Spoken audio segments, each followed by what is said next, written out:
Hello student, I am Ankita Sahu, your teacher. तो आपको मैंने अवनींद्रनाथ के बारे में बताया था इस वीडियो से पहले। तो आप लोगों ने जैसा कि देखा, अवनींद्रनाथ टैगोर जो हैं उन्होंने वॉश चित्रण की स्टार्टिंग की थी और किस प्रकार उन्होंने Indian society of oriental art की स्थापना की थी, जिसमें 30 भारतीय और 5 विदेशी कलाकारों को मिलकर उस संस्था को उन्होंने बनाया था, जिससे इन्होंने बंगाल शैली का प्रारंभ किया था। तो उसी प्रकार जो है उनके जो शिष्य परंपरा थी, तो आप लोग को बताया था कि उनके कौन कौन से शिष्य थे, उनका नाम भी बताया था लास्ट वीडियो में, और वो किस किस जगह पे अध्यक्ष रहे हैं या फिर कला के अध्यापक रहे हैं। तो उन्हीं के जो शिष्य थे, शिष्य परंपरा में सबसे महत्वपूर्ण और प्रिय शिष्य श्री नंदलाल बोस हैं, जिनको हम इस वीडियो में कवर करेंगे। तो चलिए देखते हैं श्री नंदलाल बोस के बारे में। और श्री नंदलाल बोस को जो है वो नव बंगालवाद का पिता भी कहा जाता है। श्री नंदलाल बसु अवनींद्रनाथ जी के मुख्य सदस्यों में से एक थे। अच्छा, इनको श्री नंदलाल बोस भी कहते हैं या बसु भी कहते हैं, कहीं भी कभी कभी बोस और बसु दोनों लिख के आ जाता है, तो यह नंदलाल बोस भी कहिए, वो भी सही है, बसु भी सही है। तो श्री नंदलाल बसु जो हैं वो अवनींद्रनाथ जी के मुख्य सदस्यों में से थे। भारतीय कला के प्रति जागृति में उन्होंने बड़ा योग दिया। तो आपको बताया था कि पुनर्जागरण का काल स्टार्ट हुआ था अवनींद्रनाथ के समय से ही, जब बंगाल शैली आई थी। तो जो नंदलाल बसु हैं वो अवनींद्रनाथ के मुख्य सदस्यों में से एक थे, और जब पुनर्जागृति का समय आया तो उस टाइम पे इन्होंने अपना बहुत बड़ा योगदान दिया।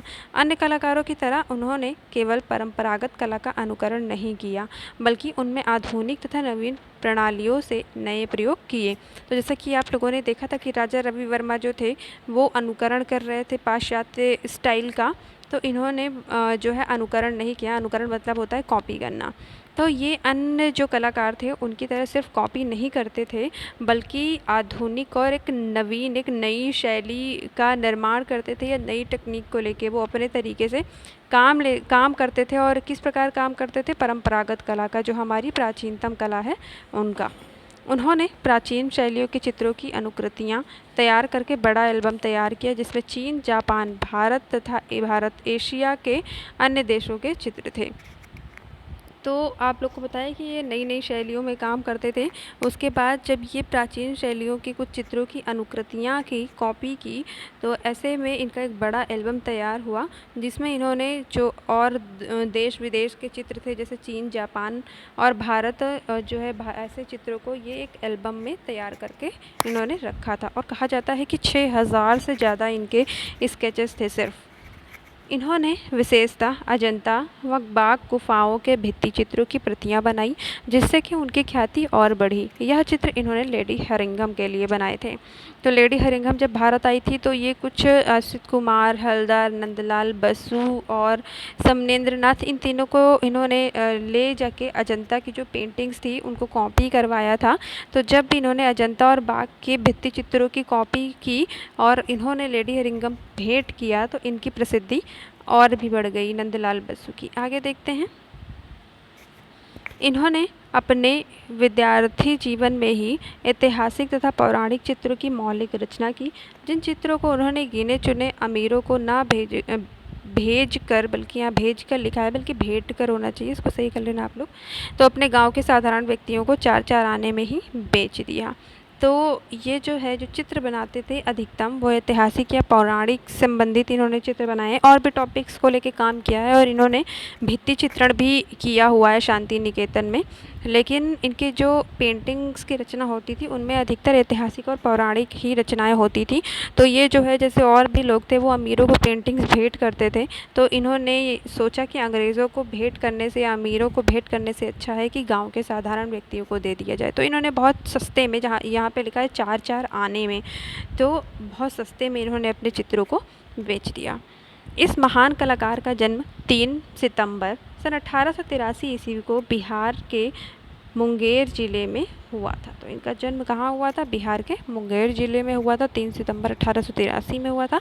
बचपन से ही उनकी जो कला थी, कला में बड़ी रुचि थी उनकी, और सौभाग्य से इनको अवनींद्रनाथ जैसे गुरु मिले, जिनको इतना ज़्यादा ज्ञान था। उन्हीं के ज्ञान से नंदलाल बसु जो है एक महान कलाकार बन पाए।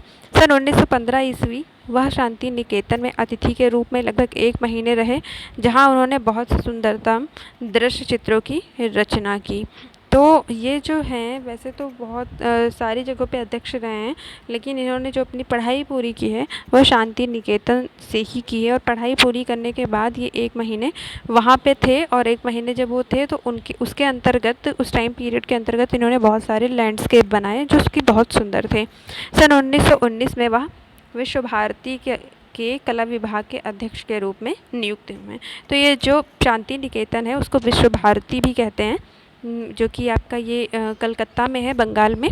तो विश्व भारती के जो विभाग अध्यक्ष है, एचओडी के रूप में भी ये नियुक्त किए गए 1919 में। यदा कदा उनको महात्मा गांधी कांग्रेस अधिवेशन के क्या होता है कि बच्चे पांडाल सजाने के लिए भी आमंत्रित करते थे। तो यहाँ पे एक लाइन गड़बड़ है, इसको आप लोग सही कर लेना। एग्जैक्टली यहाँ पे ये है कि जो नंदलाल बोस थे, ये जो है राजनीति की जो अधिवेशन होते रहते थे उनमें ये भाग लेते थे।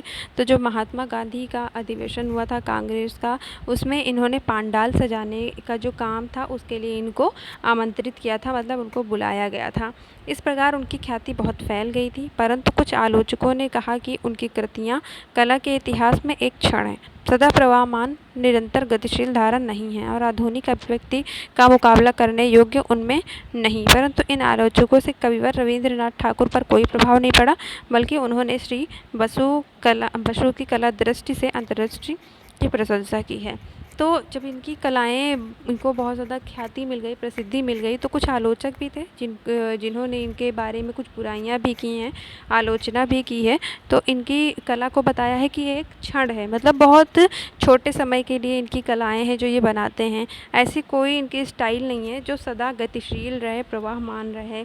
लेकिन इतना सब आलोचना करने के बाद भी जो रवींद्रनाथ ठाकुर हैं उन्होंने उनकी बातों को नहीं सुना और ये नंदलाल बसु की प्रशंसा करते गए।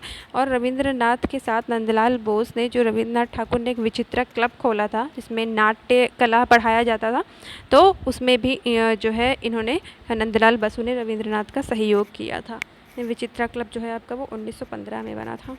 उनके हृदय, बुद्धि, उदारता, अनुभव, सूझबूझ की प्रशंसा की। तो नंदलाल बसु ने बहुत ज़्यादा मात्रा में चित्रण किए हैं और अलग अलग टेक्निक को लेके चित्रण किए हैं। तो इन्हीं चीज़ों को देख के जो रवींद्रनाथ टैगोर हैं उन्होंने इनकी जो है बहुत प्रशंसा की है।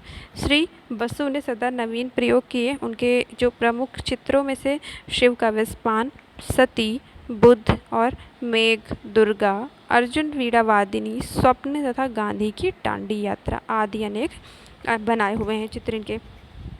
तो जो नंदलाल बोस थे, जैसे कि अभी बताया आपको कि नए नए ये स्टाइल को लेके काम करते थे, तो इनके जो चित्रों के मुख्य विषय थे वो कुछ इस प्रकार हैं। इनका सती का जो चित्र है वो बड़ा फेमस है और अलग अलग प्रकार से जब ये अपनी टेक्निक को लेके काम करते थे तो अलग अलग इनके चित्र भी बने हैं। और डांडी यात्रा जो है वो इनका प्रिंट मेकिंग स्टाइल में बना है, जो कि लीनों पे इन्होंने किया हुआ है, ये गांधी का डांडी यात्रा। तो ये जो है और कलाओं के साथ साथ राजनीति में भी इंटरेस्ट लेते थे। रूपावली और शिल्पकला उनके प्रसिद्ध पुस्तकें हैं। इसके अलावा उन्होंने पोस्ट कार्ड चित्र बनाए जो बहुत अधिक मात्रा में है सॉरी। पोस्ट कार्ड जो चित्र हैं वो पोस्ट कार्ड के साइज़ के होते हैं, छोटे चित्र होते हैं ये। और चित्रों के साथ साथ इन्होंने किताबें भी लिखी हैं। जो इनके जो फेमस बुक बता रहे हैं, रूपावली और शिल्पकला, इनकी प्रसिद्ध पुस्तक है नंदलाल बसु की। तो इसी प्रकार नंदलाल बसु ने जो है वो बहुत सारे अपनी कलाओं के द्वारा, या फिर इनको बंगालवाद का जो पिता कहा जाता है, इसके द्वारा ये बहुत फेमस कलाकार माने जाते हैं। नंदलाल बसु के जो कुछ चित्रण थे वो इस प्रकार है। यहाँ पे वीणावादिनी का चित्र मैं आप लोग के साथ शेयर कर रही हूँ, तो आप देख सकते हैं इनकी रेखाएं किस प्रकार एकदम लयात्मक, मतलब रिदमिक इन्होंने चित्रण को बनाया हुआ है। तो ये आपका नंदलाल बसु ख़त्म हुआ। नेक्स्ट जो वीडियो है आपको, उसमें मैं असित कुमार हल्दर और छितेंद्रनाथ मजूमदार के बारे में बताऊंगी और उनकी पेंटिंग्स भी आप लोग के साथ शेयर करूंगी। और जो है नंदलाल बसु आपका यहीं पे ख़त्म होता है। तो नंदलाल बसु या नंदलाल बोस से संबंधित अगर आपको कुछ नहीं समझ में आया हो तो मुझसे डिस्कस करें। Thank you.